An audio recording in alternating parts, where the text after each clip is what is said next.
мына коррупция менен мына мен күрөшөм деп айтканда. Күрөшөм. Эмне үчүн дегенде эч кандай бир илишем жок.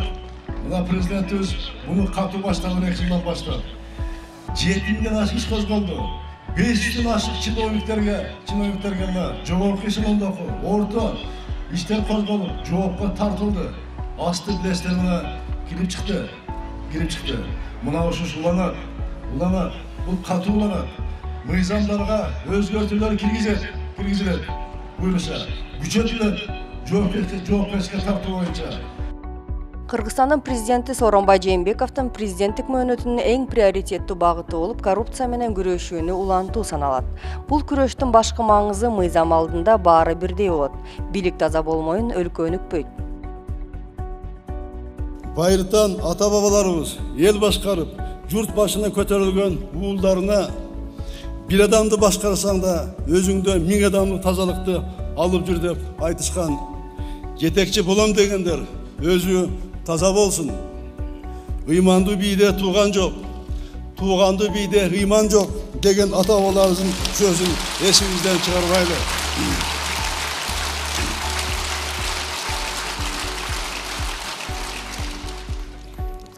Демократиянын 2 досу бар. Биринчиси эркиндик, экинчиси жоопкерчилик. Мен президент катары бийликтин бардык бутактарында эң катуу талаптарды коем. Атка минелердин арасындагы коррупция менен күрөшүү менин президенттик мөөнөтүмдөгү эң приоритеттүү багыты. Акыркы жылдары коррупцияга каршы күрөш Кыргызстандын мамлекеттик саясатынын негизги багыттарынын бирине айланды. Алмазбек Атамбаевдин демилгеси менен Кыргыз Республикасынын антикоррупциялык саясатынын мамлекеттик стратегиясы кабыл алынган. Өткөн жылдары коррупциянын алдын алуу багытында Кыргызстанда көп иштер жасалды. Мыйзамдар чыгып, антикоррупциялык иштерди координациялоо жөнгө салынды. Укук коргоо жана сот органдары реформаланып жатат. Коррупция менен аеосуз күрөш башталып, коомубуздун тазаланышына шарт түзүлдү. Атамбаев впервые был сделан шаг, что все госслужащие. Атамбаевдин кезинде мамлекеттик кызматкерлер ээлеген кызматына карабай жасаган иштерине жоопкерчилик тартып баштады. Бул биринчи. Экинчиден, жасалган коррупциялык кылмыштарга карата эскирүү мөөнөтү алынып салынды. Атамбаев коррупция менен күрөштү системалык түргө келтирүүгө аракеттенди. Коррупцияга каршы мыйзам кабыл алынды. Биз буга чейин ал иштердин башын эле көрдүк. Паракорлор жоопко тартылды, жазаланды. Бирок бул коррупцияны алдын алуу болгон жок. Эми бул күрөш системалык деңгээлде жаңы президент тарабынан уланат. Он как раз вот в этой сфере будет работать. Учурда мамлекеттик органдардын бардык тармактарында паракорчулук менен күрөш улантылышы керек. Эртеби кечпи уурунун орду түрмө деп эл арасында бийликке чоң ишеним жаралды. Коррупция менен күрөшкөн органдар тазалаш керек, тазаланыш керек. Президент Сооронбай Жээнбеков бийликтин бардык бутактарына катуу талаптарды кое тургандыгын убадалады. Анткени укук коргоо органдарынын жана сот системасынын ишмердигиндеги айрым коррупциялык көрүнүштөр нааразычылыктарды жана коомчулуктун сын пикирлерин жаратууда. Ал жактагы коррупцияны жоюп, алардын негизги милдети жарандардын жана ишкерлердин кызыкчылыктарын коргоо болушу керек. Коррупция менен аеосуз күрөштү улантуу багытындагы жумушту күчөтүүнү өлкө башчысы күч структураларынын жетекчилеринен талап кылууда. Кыргызстан изменился. Многие вопросы решены. Кыргызстан өзгөрдү. Көп маселелер чечилген. Коррупцияга каршы система түзүлдү. Укук коргоо органдарында реформа жүрүп жатат. Бул өзгөрүүлөр дагы уланат. Сооронбай Жээнбеков паракорлорго, коррупциялык системага согуш жарыялады. Атамбаев салып келген багыт менен бул күрөш улантылат. Кыргызстан мындан арыда жакшы жагына өзгөрөт. Анткени президент Жээнбековдун тажрыйбасы мол. Депутат да болгон, губернатор, премьер-министр мамлекеттик кадр кызматын жетектеген.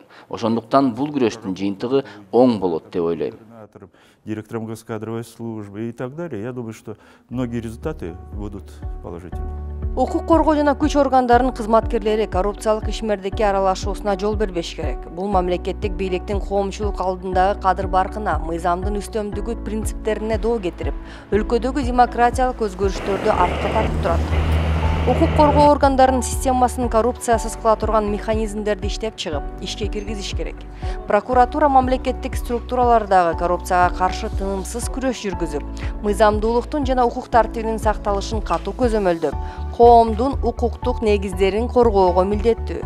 Мыйзамдардын так аткарылышын катуу көзөмөлдөп, коррупцияга каршы күрөштү күчөтүү зарыл.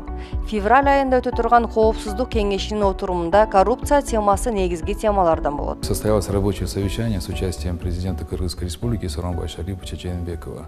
Президенттин катышуусу менен өткөн коопсуздук кеңешинде 2017 жылы жасалган иштер, ошондой эле коопсуздук кеңешинин 2018 жылга иш планы талкууланды. Коррупцияга каршы мындан ары күрөштүн негизги багыттары белгиленчү Кыргыз Республикасынын коопсуздук кеңешинин февраль айында өтө турган отурумуна даярдык көрүүгө байланыштуу маселелер дагы каралды. Мамлекет башчысы коопсуздук кеңеши мурда кабыл алган чечимдерди, алардын аткарылышын контролдоону, мамлекеттик структуралар тарабынан мыйзамсыз аракеттер тууралуу жарандардын кайрылууларына жана арыздарына көңүл буруп, кароону милдеттендирди. Биз аларды текшерип, ошол боюнча анализ жасап, чара көрөбүз. Мындан башка, акыркы убакта болгон чуулгандуу кылмыштарга көңүл бурушубуз керектигин мамлекет башчысы айтты.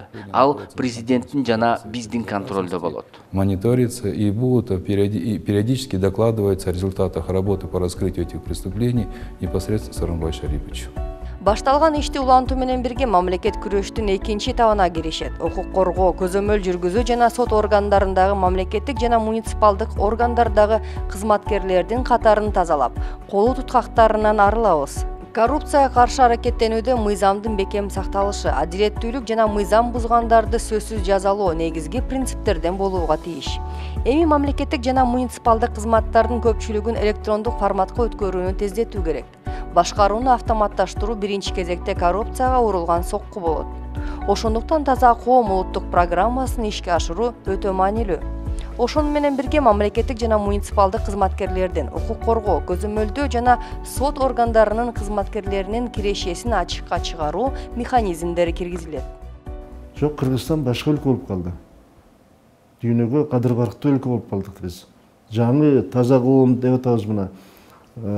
Цифралык өкмөткө цифралык технология өтөбүз толугу менен деп мына 1-2 жылдын ичинде анда элдин турмушу такыр башка болуп калат. Барып ошол жерге туруп бир чиновниктердин астына акча берип, көзүн карап, басынбайбыз. Үйдө отуруп эле баарын чече беребиз болду. Мына ошого жакындап келатабыз да биз. Атамбаев мына эч кимдин көзүн карабай, эч кимдин тиги кызматына карабай туруп, депутат болосуңбу, министр болосуңбу, премьер-министр болосуңбу, эчтекесине карабай туруп, мына баарын тең ордуна коюуга аракет кылды. Бирок бул аябай оор маселе да. Ар биринин аркасында эл журту бар, партиялар бар. Эми иши кылып өзүнүн адамдары бар да, электораты бар. Ага караган жок да. Күнөөң барбы? Отуруш керек деп эч ким мындай жазасыз калбаш керек. Ушул тапта Сооронбай Жээнбеков коррупцияга каршы күрөштү системалаштырып, жаңы механизмдерди киргизүү талаптарын катуу койду. Учурда коррупцияга каршы чечкиндүү күрөштүн натыйжасында демократиялык мамлекетти курууда жана өлкөнүн социалдык экономикалык турмушунда олуттуу жылыштар бар. Өлкөбүз алдыга өнүгүп, элибиз коррупциядан жапа чекпеши үчүн бардык күч аракет жумшалышы зарыл. Бийлик бутактары мыйзам чыгаруу, аткаруу жана сот бийликтери эри шаркак иштеп, коррупцияга каршы багытталган бардык демилгелерди колдоого алганда гана коом коррупциядан арылат.